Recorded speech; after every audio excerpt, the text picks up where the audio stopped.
Olá, irmãos, estamos juntos mais uma vez para o estudo bíblico. Que os irmãos sejam edificados na graça, na bondade, na misericórdia do Senhor Jesus. E nessa paz do Senhor, nós tenhamos uma semana de paz. Irmãos, nós estamos já hoje tentando encerrar o capítulo 7 da carta de Paulo aos Romanos. Estamos aí, já estudamos do versículo 1 ao versículo 6, do versículo 7 ao versículo 13, e hoje eu pretendo encerrar o estudo do capítulo 7, vendo com os irmãos e ministrando essa palavra do capítulo, do versículo 14 até o versículo 25. Então, se você tem a sua Bíblia, tome aí a sua Bíblia, abra na carta de Paulo aos Romanos, no capítulo 7, a partir do versículo 14. Diz assim a palavra do Senhor Jesus. Porque bem sabemos que a lei é espiritual, eu todavia sou carnal, vendido à escravidão do pecado. Porque nem mesmo compreendo o meu próprio modo de agir, pois não faço o que prefiro e sim o que detesto. Ora, se faço o que não quero, consinto com a lei que é boa. Nesse caso, quem faz isso já não sou eu, mas o pecado que habita em mim. Porque eu sei que em mim, isto é, na minha carne, não habita bem nenhum, pois o querer o bem está em mim, não porém o efetuá-lo. Porque não faço o bem que prefiro, mas o mal que não quero, este faço. Mas se eu faço o que não quero, já não sou eu quem o faz, e sim o pecado que habita em mim. Então, ao querer fazer o bem, encontro a lei de que o mal reside em mim. Porque no tocante ao homem interior tenho prazer na lei de Deus. Mas vejo nos meus membros outra lei, que guerreando contra a lei da minha mente, me faz prisioneiro da lei do pecado que está nos meus membros. Desventurado homem que sou!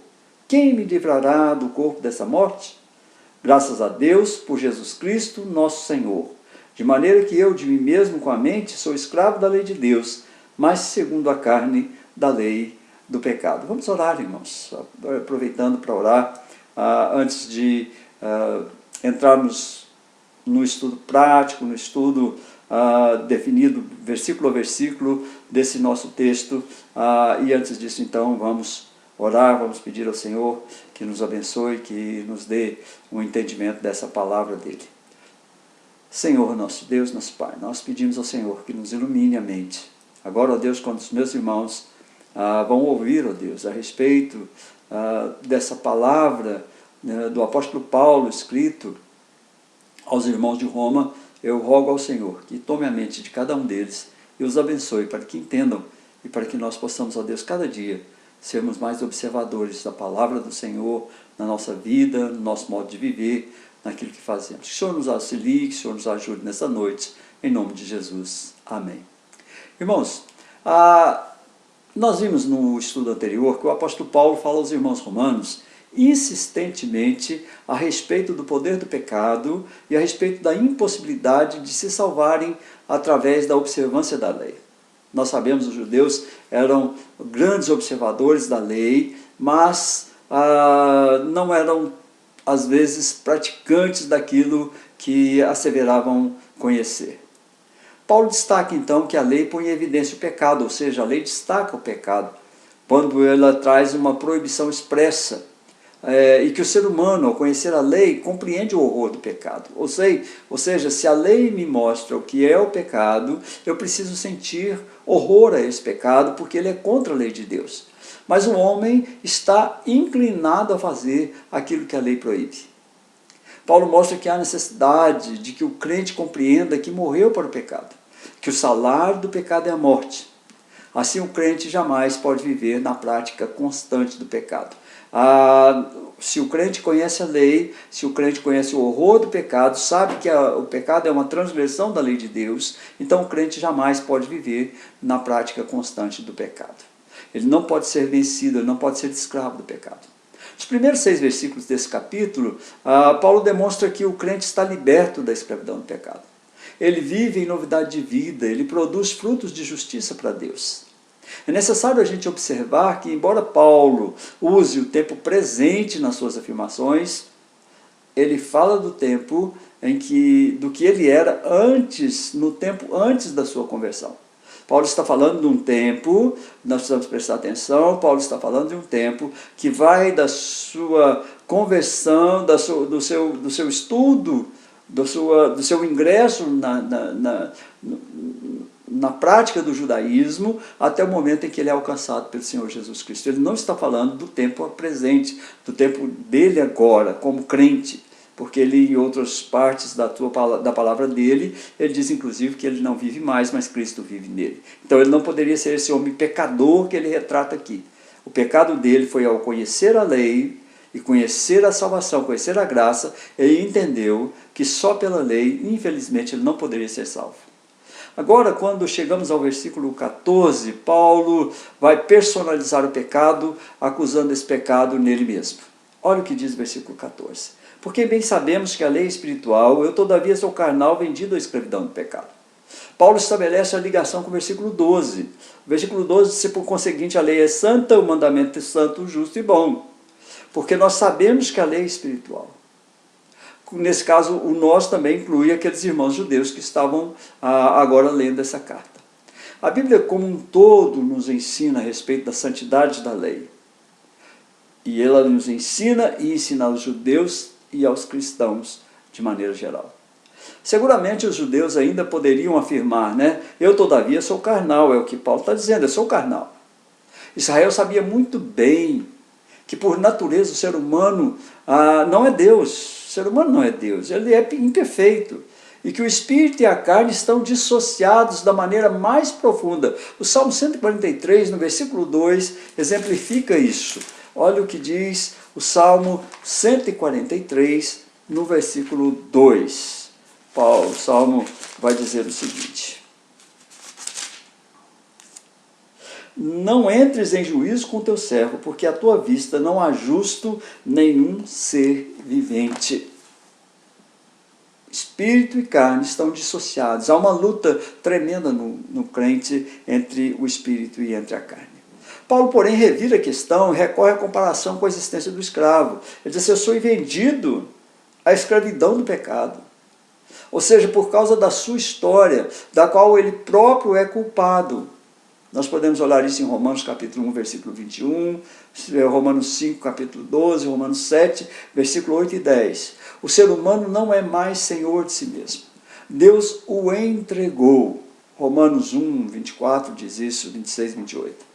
Deus desfez-se desse ser humano e o entregou como escravo. Desde então ele não é mais filho na casa do Pai.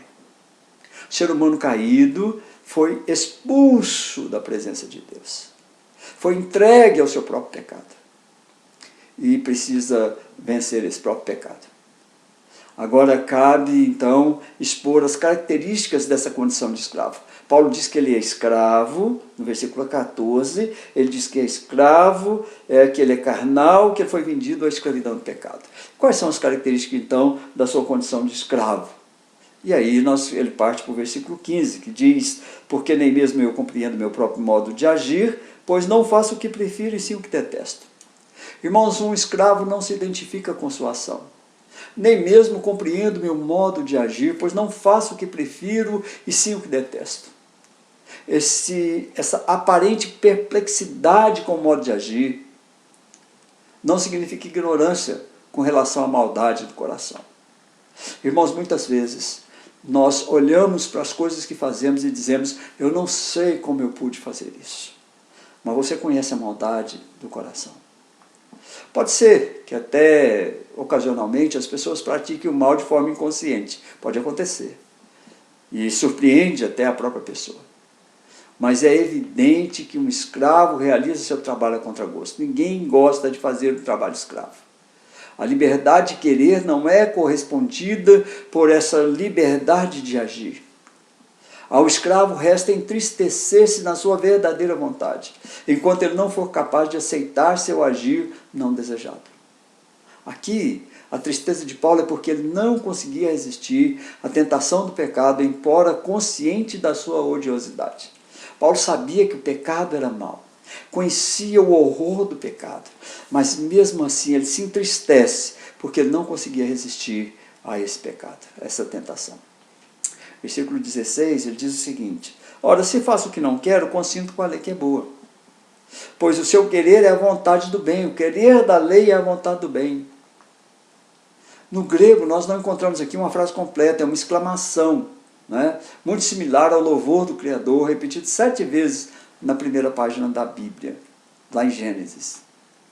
É fato que se não espera esse aplauso entusiasmado, né, do bem, justamente por parte de uma pessoa que pratica o mal. Se a pessoa pratica o mal, como é que ele vai dizer claramente que a lei é boa, eu gosto da lei? Mas ele foi conquistado até pela lei que ele não cumpre.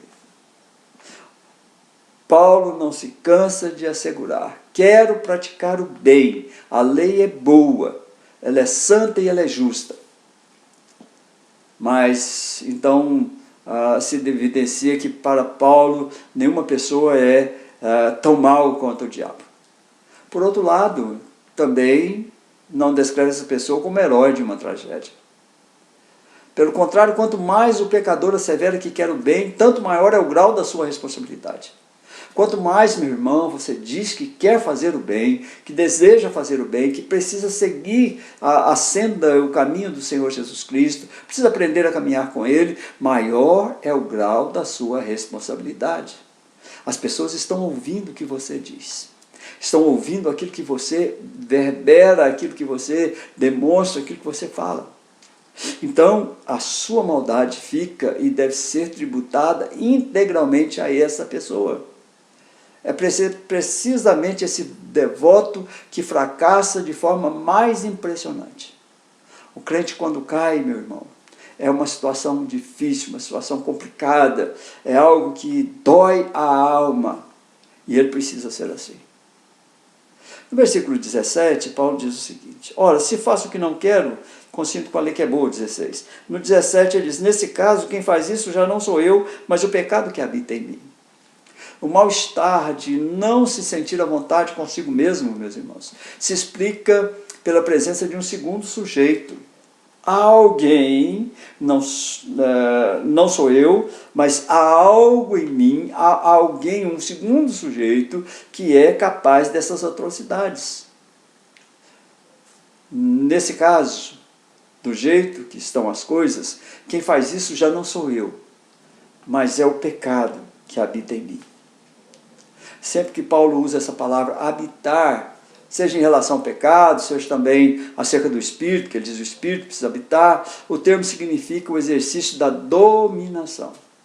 Ou seja, o pecado domina, ou o Espírito domina. Agora, diz Paulo, é o pecado que manda e desmanda sobre o meu teto. O que eu pratico não o faz mais com liberdade. É o pecado que manda e desmanda. Sobre esse aspecto, irmãos, há associações com o estado de possessão. Contudo, cabe notar também diferenças. No caso clássico da possessão, não se pode mais reconhecer a dimensão subjetiva do pecado. Um espírito alheio se apossessou da pessoa de forma tão dominante que este está totalmente dominado, de forma que não sabe o que faz. O possesso não sabe o que faz. O pecador sabe claramente aquilo que faz. Não é uma possessão pelo pecado. É uma dominação, mas não é uma possessão. O pecado não possui. A pessoa que pratica o pecado sabe que está praticando o pecado. É por isso que Jesus não dialogou com nenhuma pessoa possessa. Nós podemos olhar todas as vezes que Jesus desafiou o demônio que residia nas pessoas, ele nunca conversou com a pessoa possessa. Ele desafiou o demônio nela residente, porque o responsável pelos atos impensados, pelos atos difíceis, complicados, era o próprio demônio que existia e que estava presente naquela pessoa. No nosso texto, porém, o eu está plenamente presente. Eu, o pecado está dominando, mas sou eu.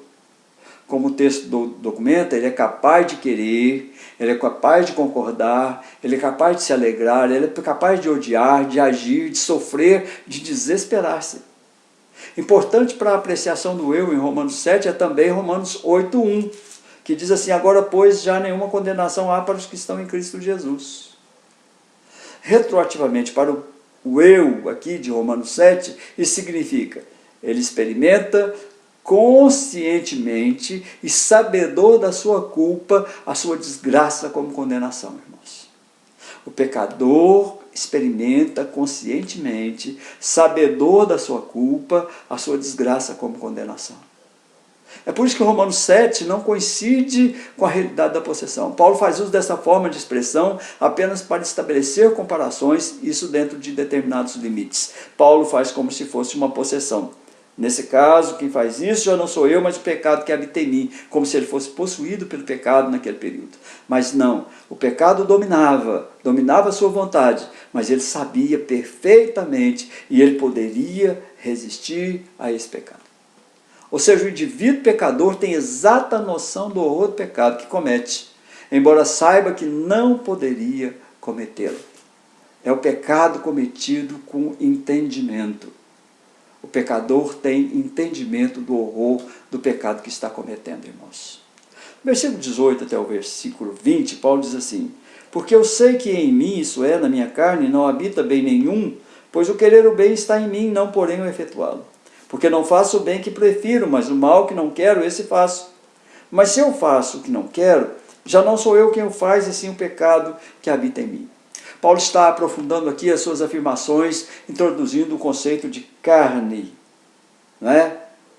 Porque eu sei que em mim, isso é, na minha carne, não habita bem nenhum.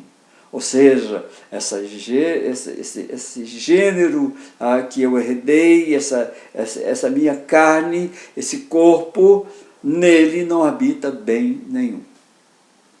Ele poderia ter dito assim: em mim não habita nada de bom. Porque o que me habita hoje como crente, o Espírito Santo, irmãos, não sou eu, é o Espírito Santo que habita em mim. O que há de bom em mim é o Espírito Santo hoje habitando. Por isso, isto é, ele diz assim, isto é, na minha carne,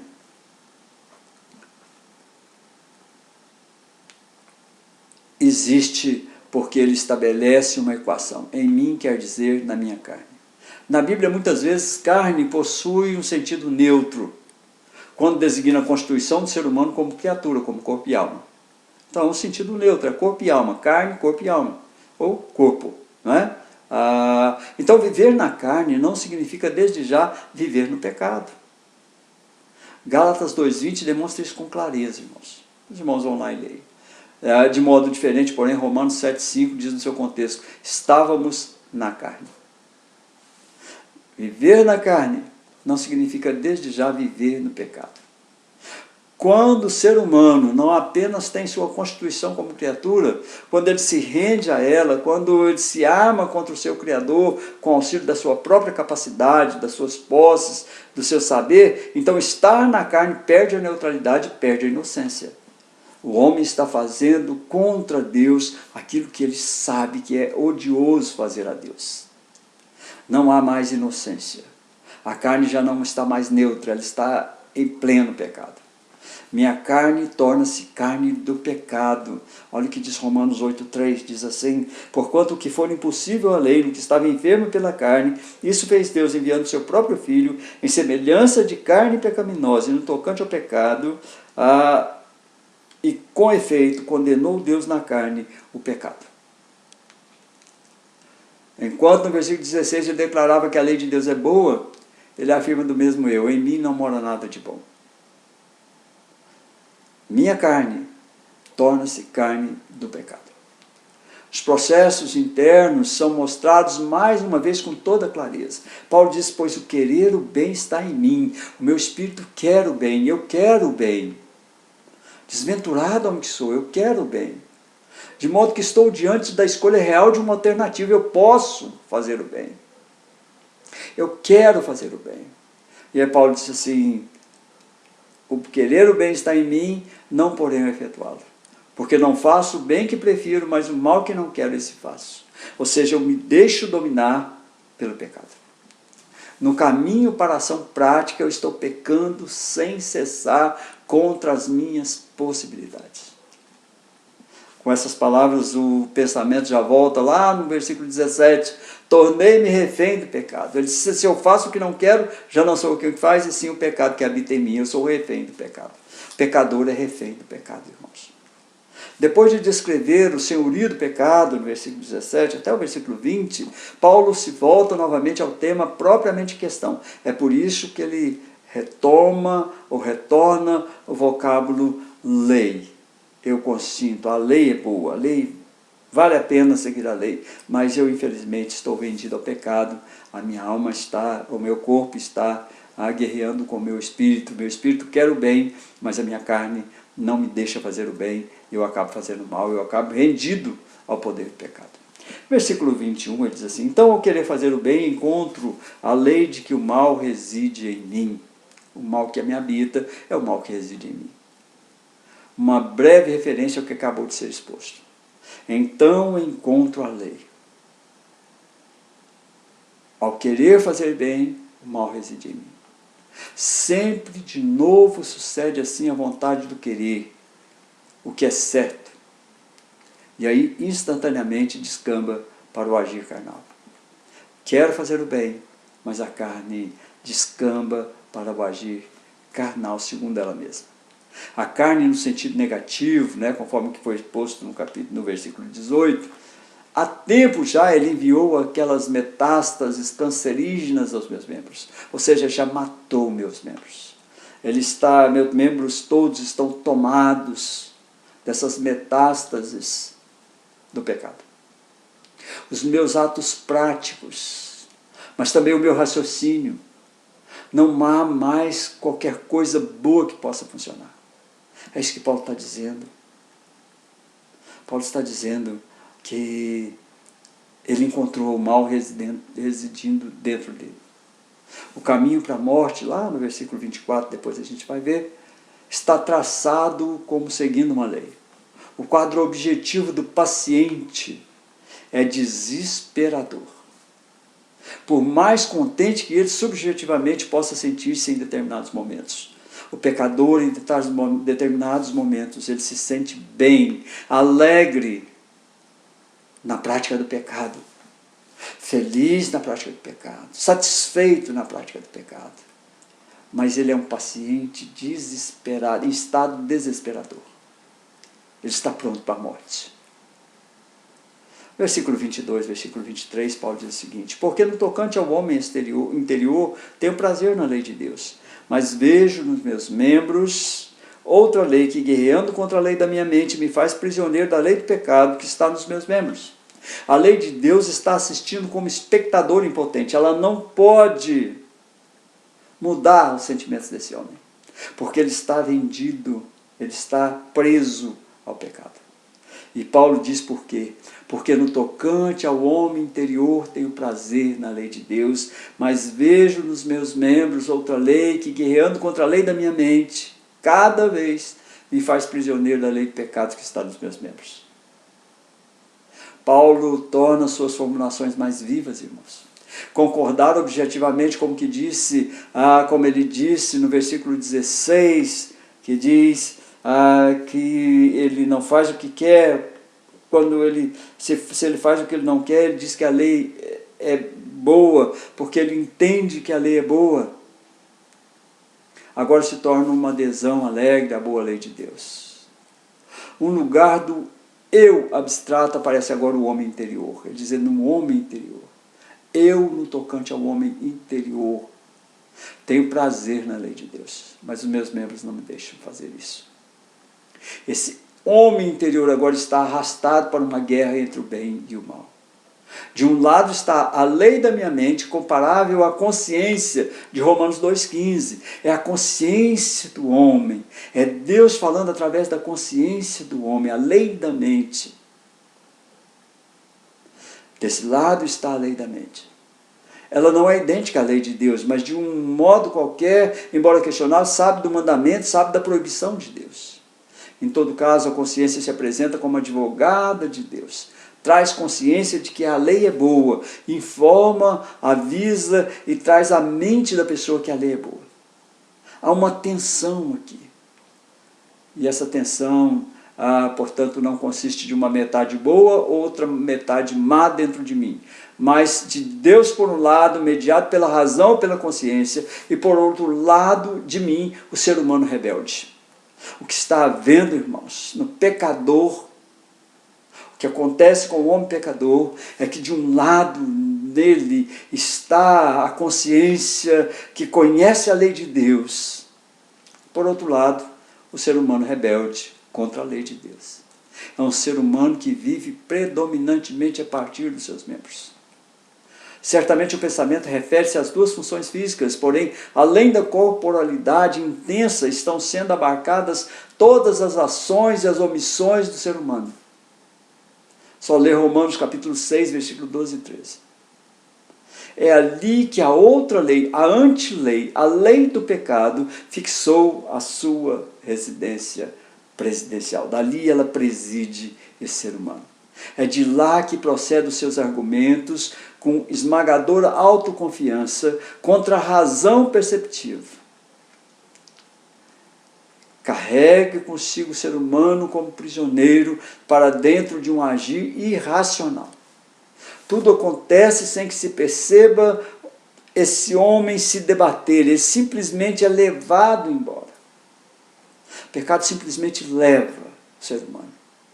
Ele não se debate contra ele, embora saiba que está agindo de forma irracional. E o versículo 24 ele diz: desventurado homem que sou, quem me livrará do corpo dessa morte? É um lamento, é um choro. Desventurado homem que sou, pobre homem que sou, que pecador eu sou, porque eu tenho consciência da lei de Deus e eu estou sendo comandado pelo pecado. E Paulo não está dizendo isso depois que ele é crente, ele está dizendo depois, quando ele conheceu a lei. Quando ele conheceu a graça e entendeu o que ele foi enquanto viveu sob a lei. De acordo com Romanos 8, versículo 1, que fala que não há condenação para aqueles que estão em Cristo Jesus, o que está dizendo, o trecho em análise está posto sob o título condenação. Minha desgraça é, em última análise, irmãos, é culpa minha. É minha culpa. Deus não é o autor do pecado. O pecado é minha culpa. Em última análise, a culpa é minha. A letra da lei foi proferida e ela me executou, diz Paulo, como se fosse uma guilhotina. Portanto, és indesculpável, ó homem, diz Romanos capítulo 2, versículo 1 e Romanos capítulo 1, versículo 20. E acrescenta-se uma exclamação em forma de indagação: quem me livrará do corpo dessa morte? Como eu posso me livrar disso?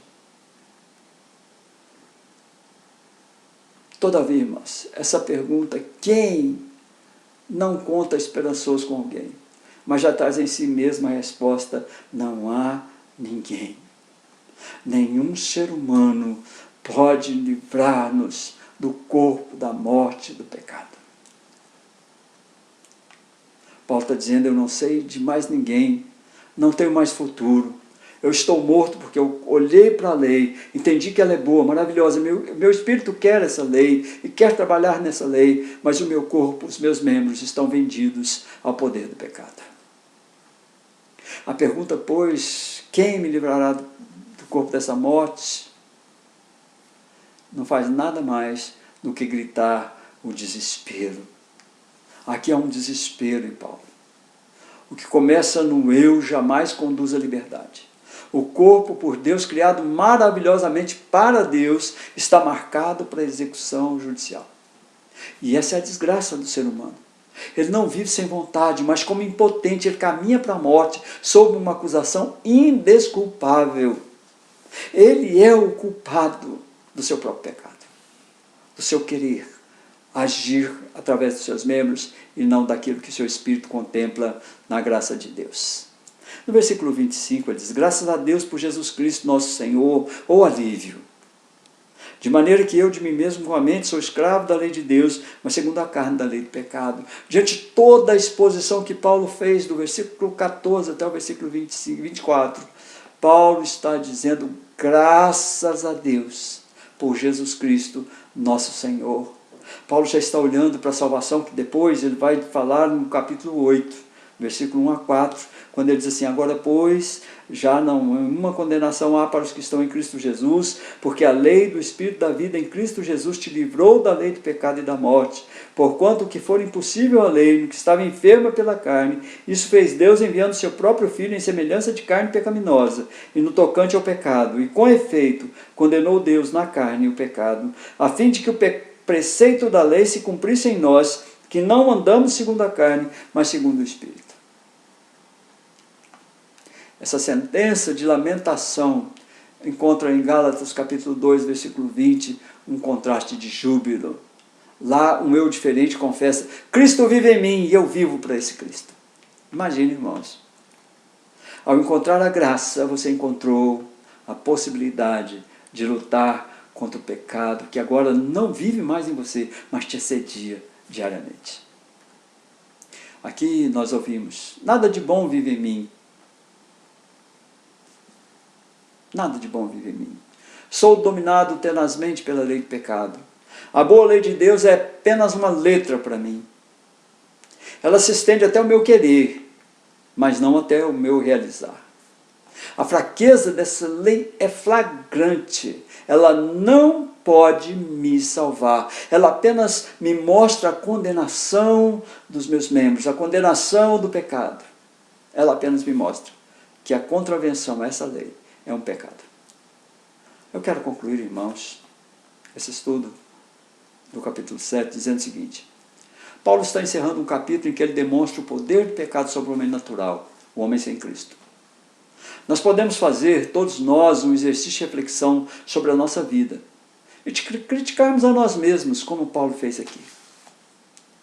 O discurso desse capítulo é que Paulo expõe aos irmãos em Roma a sua vida natural, pecadora, terrível, que só teve lugar em sua carne até o momento em que Cristo o encontra e muda as suas concepções, muda o seu destino, muda a sua vontade. Quando a vontade de Cristo passa a ser a vontade do apóstolo. Quando a fortaleza de Deus se materializa na fraqueza do apóstolo. A partir do contato de Paulo com a graça de Deus, ele é uma nova criatura, como nos chama a ser.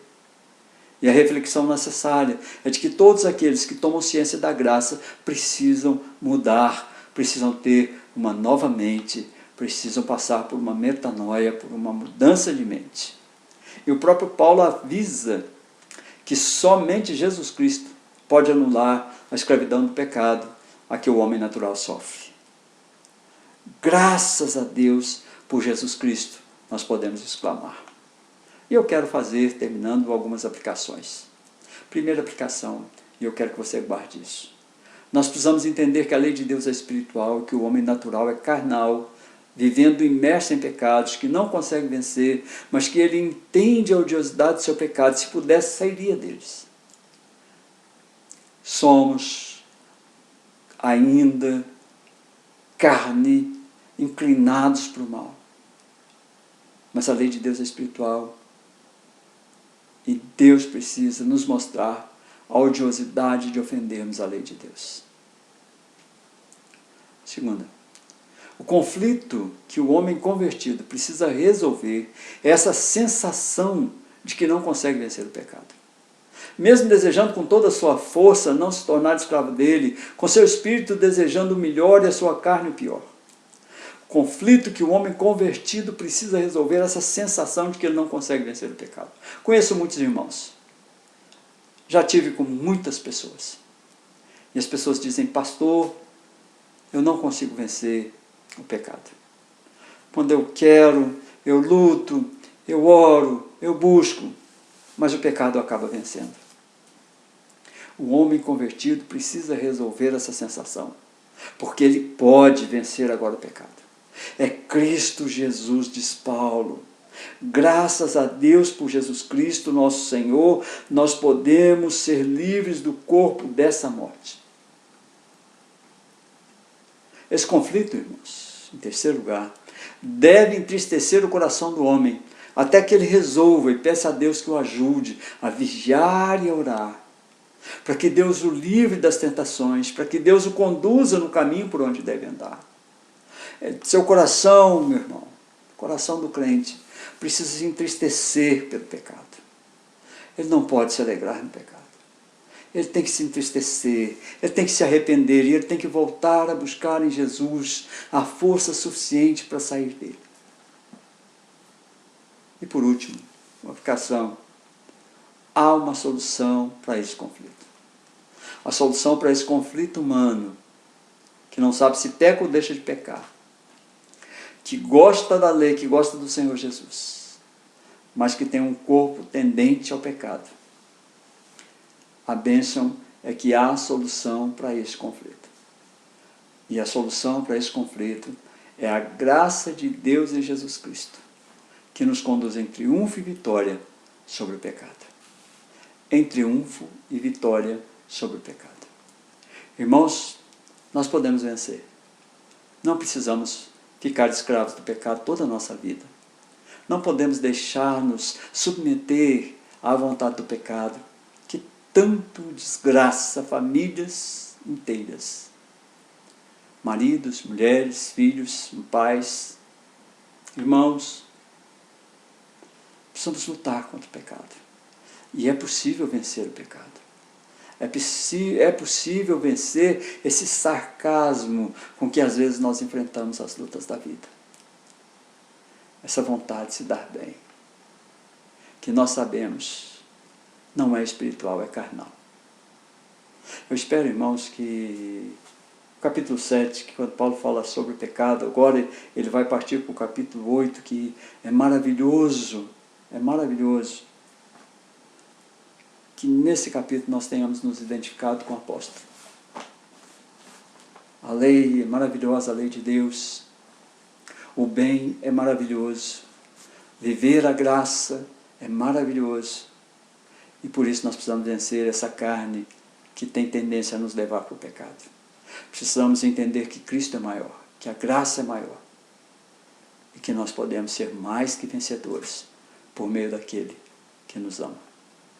Desejo a você um final de semana maravilhoso e você vai receber ainda pelo seu WhatsApp, né, esse vídeo, mas eu gostaria que você fosse até o canal e se inscrevesse lá, para que você receba automaticamente e também me ajudaria para que nós tivéssemos mais de 100 inscritos e assim pudéssemos transmitir ao vivo. Então, vá lá, apesar de você receber, vá até o YouTube, o meu canal é Pastor Belmiro Campos, e você vai poder se inscrever e vai ficar atualizado com aquilo que eu for postando através do YouTube. Deus te abençoe sua família. Eu quero orar por você e pela sua família, nesse tempo tão difícil da pandemia, da dificuldade que nós estamos enfrentando.